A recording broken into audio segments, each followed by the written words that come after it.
Yeah. I am very tired, as you can imagine. But, really, I mean, okay. Other than, being super tired and exhausted and sick elements of, diarrhea, let's just be, I don't know. I don't even know what else to call it. A number 3, I guess. I don't know. Whatever. Oh, yeah. What? Dude, oh, yeah. Today is, what? Oh, dude, today's day 7. 1 week clean. Woo! 7 days. And that 7 has, well, when you do it with your hands, whatever, has a V for victory. Seriously. Straight up. 7 days clean. That's awesome.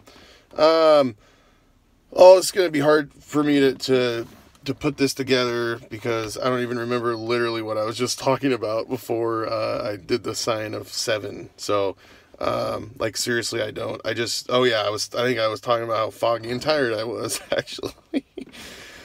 Oh, but my spirits are good. Seriously, my spirits are all right. And yours should be too. This is expected. Again, a war of attrition. It's all good. It's going to... And I don't want to scare you.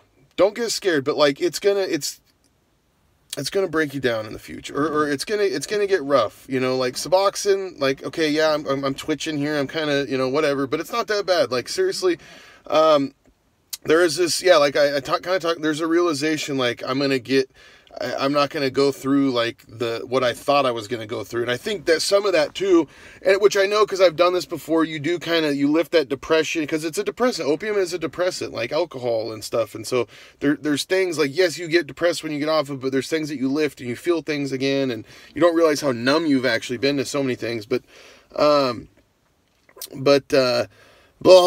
my gosh, dude, this is crazy. Okay.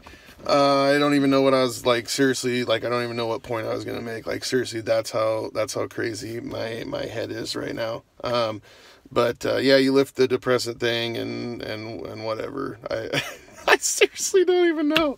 Oh man. Okay.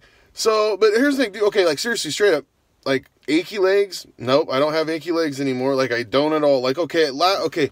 So there's twitching kind of movement stuff, but that is really it's not there as much. It kind of came on last night. It did get uncomfortable last night, and with my stomach, it really did get, last night there was a bit where it was not fun. And actually too, real quick, yeah, Imodium. So I told you about, I took some Imodium the day I worked. Obviously I had to, because it started, and whatever. And you don't want to take a ton of that. You really don't. You don't get dependent on it for sure. I mean, seriously, don't just start taking that every day. There's people that do that, and then, then you got to stop taking that sometime. So anyway, use it when you have to use it, so anyway, that's the only time I had taken it other than last night.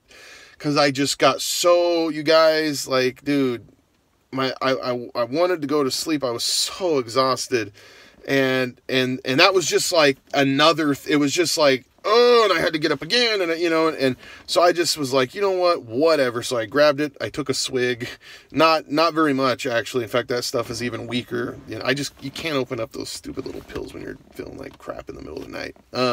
Imodium pills are hard to get open too. I don't know if anyone else has noticed that, but they're a real pain in the butt. Anyway, okay, whatever. But so I took a swig of that. So I guess it helped. I don't even know. I got a little bit of sleep and I stopped, crapping my brains out. Sorry, for a couple hours maybe. I don't know. It's still just coming out like it should actually. So whatever. Okay. So that's really that's just kind of what I'm saying too. Imodium. Yeah, I've taken it the day I worked and then a little bit last night. I'm not taking it very much because, like I said, you don't want to get too, make that that's your go-to all the time. If you're working, dude, I get it. It's a different whole nother ball game. So, if, once I go back to work, yeah, if I'm still having this, I'm going to have to take it at times. You just have to, you don't have anyway. Okay. But yeah, so like I said, to agitate, there's stuff that's going down, totally, this is not very bad. This is not very bad for the people that are going through this and I'm speaking to. This is dude, this isn't very bad at all. Like, seriously, like, you have to go into this knowing, like, it's a long haul anyway, like, with any opium. Like I said, dude, so it's called post-acute withdrawal symptoms or whatever. That's like the long, the stuff, obviously, post-acute withdrawal. It kind of, the name suggests what it is. Dude, straight up, like, and I'm sure they're going to be worse with Suboxone, and they're worse with methadone, because, whatever, because they're longer. They just get in your system, and your bones hurt. Like, everyone knows that feeling of, like, you're just like, I feel like my bones hurt. Like, I remember that with methadone more than this, though. This is nothing. Like, I don't know. Like, I seriously, like, I know it's mentally going to just ravage me, but it did anyway. That's the thing. I went through the crap, I don't know how many times, seriously, you guys, and it breaks you mentally, and that's gonna happen anyway. So doing the Suboxone thing, like, so far, like, I'm impressed. Like, I really am impressed. Like just seriously, like, having that, like, glorious feeling of, like, knowing that, like, oh wow, I don't have to, like, do at least this. That's just a battle. That's just one part of it. That intense withdrawal, that's just part of it. Like, it, dude, it's the afterwards. You feel like something's missing for a while. Like, that's just, like, let's be real. Even me, like, me leaning on God like this, like, I know, like, there's gonna be, like, this human part of, like, it's gonna be lying to me, being like, you're missing something. I know you're broken, or whatever. I don't know, but, like, it's a lie, though. You're not broken, okay? It takes time. You gotta let your body heal. Like, that's the thing, like, I've been doing this for over 10 years to myself. Like, it's not gonna just, like, I'm 7 days in, I'm cured. Wow, like, no, there's a reason why tons of people never get off of it, okay? So, you're a strong person. The fact that you're even trying, you're strong, okay? You're going against everything that your body's telling you to do. Your body is you're going against everything. So, like, straight up, like, give yourself some credit, I guess. Or, I don't know, whatever. I'm trying to sound positive, and I'm moving around a lot, and whatever. But another thing that helps, too, seriously, is, like, perspective. You gotta have perspective. And I mean, perspective of, like, what the damage you've done to yourself and how long things are gonna take. Like, obviously, you gotta have that, like, decision-making, whatever, like, true, straight up, like, let's just be real. Like, real perspective, like a realist, like, just, this is the reality. But also, too, like, because things get dark and bad. You get really down on yourself. Like, I guarantee you, like, all of my, I don't know, you don't think highly of yourself, or you don't have a lot of, you have apathy, motivation, and I can't even think of the stupid word I want to use, and it's so easy, but self-worth, or, whatever, you're not, you know what I'm trying to say, but I can't even think of it, but anyway, perspective. I'm sorry. You want to have perspective, because here's the deal. This is just straight up, like, you're grinding through. You might be working, or you feel terrible, or maybe you're seriously, you're coming off heroin right now, or morphine, or Percocet, or something intense, or you went off on a higher dose of Suboxone, or you're just not dealing with it right, or whatever. Like, everyone reacts differently too. Like, seriously, don't, But having that perspective is really helpful, because there's what, folks? There's always someone worse off. There's always is. And you know what? Like, I look at it this way too. Like, okay, like, I'm feeling like crud. Okay, well, you know what? I know in my heart, like, I deserve this. Like, I did this to myself, especially, like, after relapsing and stuff. Like, you're just like, dude, I totally deserve it. You just accept it, like, you get, like, and then all the other crap I've done in my life, and just being selfish and blowing, dude, I was getting really good deals, too. I was spending over $1,300 a month on stuff. Oh, gosh. About crap my pants. Sorry. Okay. That wasn't funny. I'm sorry. Sorry, I'm not trying to have immature, stupid humor in this stuff. Oh, sorry. Okay. But no, seriously. You gotta have perspective. Like, dude, think of people in the Nazi concentration camp. Like, here they didn't even do anything wrong. They weren't even addicted or anything. And it's like, here we're gonna split your family apart. We're gonna go kill your children and your wife, and you too. In fact, you're gonna work until you die. So anyway, whatever. I mean, what a terrible. Oh, and what those soldiers went through too. And my grandfather was in Battle of the Bulge. Oh, guys, like, I just read this deal with my grandma. Sorry, see, I never knew her. She died when my mom was 6, and she had 6 kids, and my mom wasn't even the youngest. Like, it was just terrible. She had cancer, and I read stuff she wrote, and like, dude, her attitude was so insanely good. Like, seriously, it made, like, I cried, and I was just like, I am nothing with it. I mean, like, dude, seriously, like, and my family members know this, like, she knew the secrets of God. Like, listen, if you read her writings and stuff, like she really did, she understood God's will and, yeah, the secrets of God. It's not hard, but yet it is, in a way, I guess. It has to do with love. In fact, that's what it is. Love.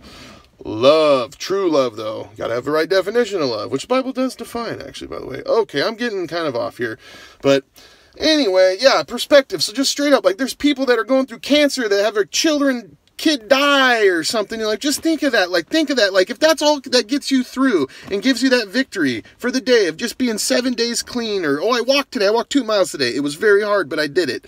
Like, or whatever, but just have that perspective. Like, understand, like, dude, there's people that were forced on death marches and in camps and tortured, and just, dude, at least you don't live in the Middle East, or, I guess Israel wouldn't be that bad, but, anyway, sorry, again, I'm getting off. But really quick, and gosh dang it, this is going to be long, but I just, like, have to, because, dude, God makes me, man. I'm just telling you, but he's right. So, but, kind